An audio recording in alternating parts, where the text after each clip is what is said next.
Okay, welcome to Brand X Reviews, part 3 of our Avengers Infinity War review series. This one we're going to be talking specifically about the post-credit scene and where the franchise is going in future. Yeah. There will be spoilers, so you've been warned. Yeah, we're still heavily in the spoiler territory, so don't get butthurt because we're talking about spoilers. Yeah. We are talking about spoilers. Yeah, exactly. I can't say it any clearer than that. Yeah. So there's one post-credit scene. It's right at the arse end of the film. Yeah, you have to sit... The bastards, you have to sit all the way through all the credits. After, who brought the tea on the 4th day of filming, who, refilled the fucking toilet paper. We're used to it by now, I think. Yeah, I mean, there's no, mid-credit scene. This is nothing but right till the very, very, very end.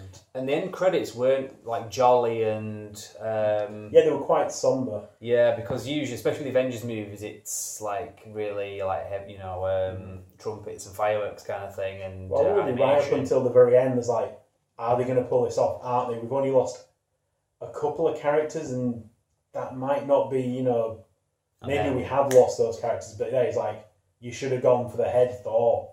Yeah. And then boom!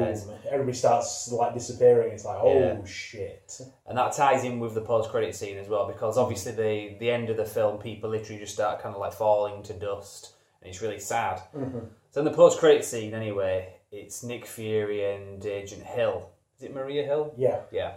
Driving through New York, I'm assuming. I think it is New York. Yeah. Yeah, they're does anybody any idea on what the hell's going on with Iron Man? What the hell's going on? And suddenly, cars start crashing, helicopters are falling out of the sky. It's a car comes right in front of them, and I was expecting Ant-Man to come out or something. It's this is a lead into the next film, but it's no, this person just got poofed by Thanos. Yeah, well, Maria Hill and Nick Fury get out of the car, see who's in the car that just pulled out in front of them. There's nobody in it. Evidently, they've just vanished. Then Maria Hill starts to vanish as well. A helicopter comes and crashes into a building as well. And Nick Fury's obviously right, I'm a man with a mission, something bad is happening. Yeah, and then he starts to disappear. But maybe even feels something, because obviously Spider-Man felt something before he died, so... Either way, he goes for something in the back of the car and you see him, doing something with this, really old-looking sort of... Well, it's kind of really old-looking pager, but it's also, really weird and alien almost. It's, really weird-looking. It's very high-tech. It's got, 3 buttons. It's not a sort of... It's not modern-day technology you'd have a tablet or something. It's more sort of buttons.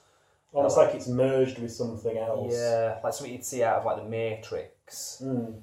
And you think, is this going to end with just something like Avengers Assemble or something? And then nope, much better. Yeah, well, what happens is he starts to fade away, and whatever he does with this device, it's like a pager, and he presses buttons, and he drops it on the floor. He starts to vanish. He's and it's son. Fuck. Yeah, it does. Yeah, he's mother. Just his dad, classic Samuel Jackson style. And then it kind of the camera pans down onto the device. And it's just processing, little lines going across it. And what appears? And then a logo appears. Captain Marvel. Yeah, it's kind of the red, blue, and gold star. Because I think I was what? Oh shit! Yeah, I know what this is. Yeah.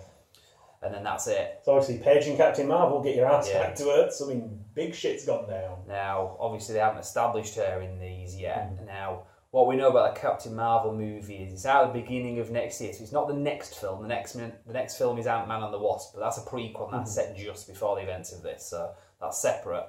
Yeah, because basically, I was asking this question as well. We're getting the next Avengers film next year. In a year's time. Exactly. So between then, we have... 2 films. One flashback to just before this happens with Ant-Man and the Wasp. May not even be connected. We're not sure. Maybe one of the post-credit scenes is that both man, we did really well in that adventure, Wasp. Brilliant. Yeah. Great one, Ant-Man, and then they just show boom. Yeah. For all we know, that could be how that film ends. We don't know. Yeah, or it could just disregard it. But then the film after that, which is in, I think it's February time next year. So it'll be 2 months before Avengers 4, will be Captain Marvel. It's set in the 90s. Now, Captain Marvel, in a nutshell, I'm not going to go into the comic because that might have no bearing on this, but basically she's a very powerful superhero that sort of operates in this sort of cosmic realm of the Marvel universe. She's unfortunately one of those characters that Marvel have kind of fucked up of late. Yeah. I used to really like the character when she was Warbird and Miss Marvel, but she tends to have been the poster child, and they keep trying to force her down people's throats, and people just aren't buying. Yeah. Which is a shame because Carol Danvers is like a good character. Like if you don't try and like make her cringy and like preachy, she's actually quite good. Yeah. So I'm looking forward to this film, you know. But she's played by Brie Larson, and there's been some photographs out there of what she looks like. She's got very 90s hair in this like big hairstyle. You know, if you remember like Friends, you know, like the sitcom where they have like big haircuts and stuff. She kind of looks like that. Yeah, which is good because her actual haircut in the comics is nowadays, horrible. Yeah. I mean, I would not expect her to go back to like the Warbird costume or the Miss Marvel sort of look she had, but the modern Captain Marvel, the costume itself is nice, the haircut looks shit. But how this ties in with this post-credit scene here is anyway, in the film that's coming out, set in the 90s, and Nick Fury is in it, and he has both eyes in this. And if you remember in The Winter Soldier, he said, last time I trusted somebody, I lost an eye. That might be something that they show in this, because in Captain Marvel, a movie, it's going to have the Skrulls. And in a nutshell, Skrulls are basically shape-shifting aliens that just basically infiltrate and take over. So, like, we could find, like, it's kind of like the David Icke thing, you know, like politicians being shape-shifting reptiles. That's basically the premise of the Skrulls. So they kind of put themselves Yeah, they can also sometimes kind of mimic abilities. Can they mock the abilities as well? Shut up. I'm not sure if they're going to have this in the films, but they have basically what they call super Skrulls, because in the like comics they've got like a guy who can copy all the powers of the Fantastic Four. He can like that's the only one that apparently they can't use, but in the future that might change because the Marvel. Yeah, now whether they'll do something like a bit like that, but a bit different, like a genetically engineered super Skrull who can do. They could do it, just not call it. Yeah, like not do the Fantastic Four powers, but do like some version of like this character and that character and another character. You know, I don't know whether they'll try something like that. Yeah. So because there are actually other versions of the super Skrulls, because one of the Runaways was a super Skrull, effectively. Yeah.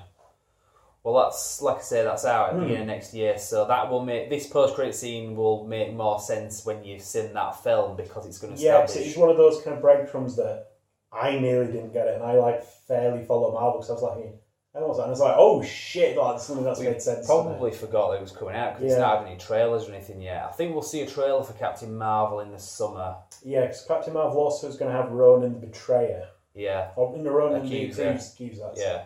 Ronan the Accuser. Because he was the one after he was working for Thanos. So again, I'm wondering how this is going to tie into the whole Thanos thing.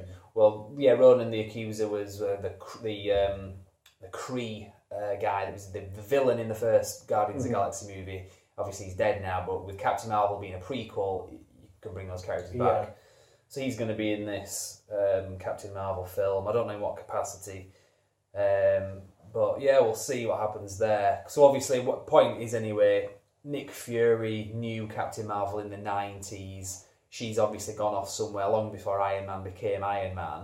Yeah, it does kind of open up the question a little bit of like, well, why didn't he call her back during the New York? But then again, it's like, well, he had the Avengers, so maybe he thought that was enough. But now he's calling her because, as far as he knows, the Avengers are still split down the middle, and I mean, the loyalist team, if you like, is already kind of crippled because Iron Man's vanished and Vision's AWOL, which leaves them really short-handed, like the guys who stayed pro-registration side. Yeah.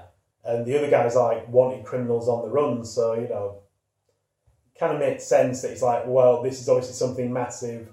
We need somebody who can deal with this. Mm.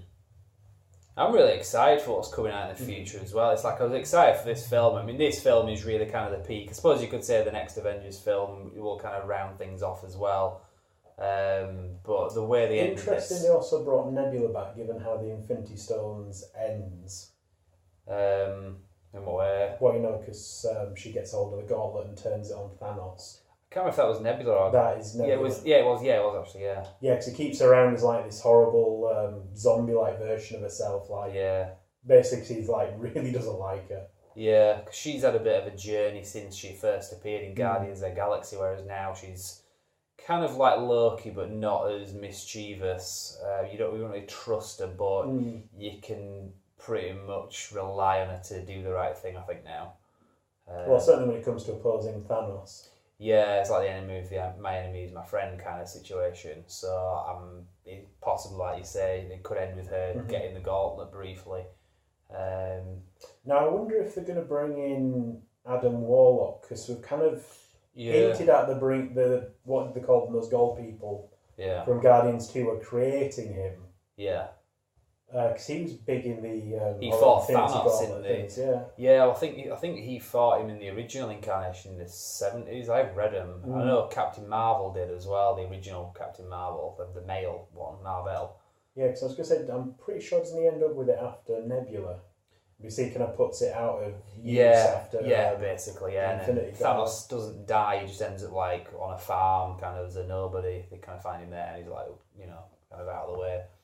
But anyway, I think we've kind of run the course. But that's the end credit scene anyway. So yeah, that's what's going to be happening next. We've got the next Avengers film next year, and between now and then we've got 2 prequels in a matter of fact. Like one set just before this happened with Ant-Man and the Wasp, and one set considerably further into the past, which will presumably feed into Avengers 4, which was originally going to be Infinity War Part 2, but they changed the name, and the makers of the film had said, we're not giving the name of Avengers 4 away because it'll be a spoiler for Avengers 3. So if it's called something like... Well, there was a theory that it was going to be called... oh fuck, we need to get the galaxy back. Well, the theory was that something leaked, whether it was real or not, and it was a poster, and it was basically Iron Man's hand out like that, and it said, Avenge Us. So like Avengers, but Avenge Us.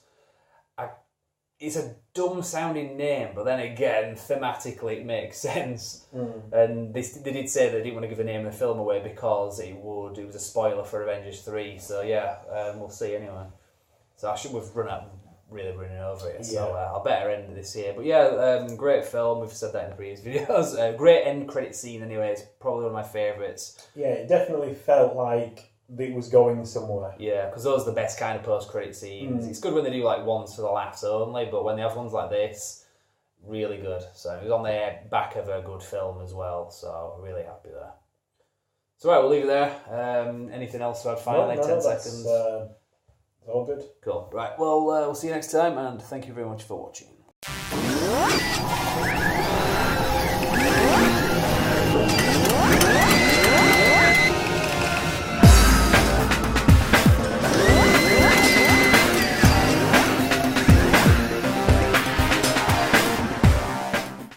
Way! The buff has arrived, yes. It was the Blues Brothers. Well, the buff isn't blue, he's more white, from the Topher. No!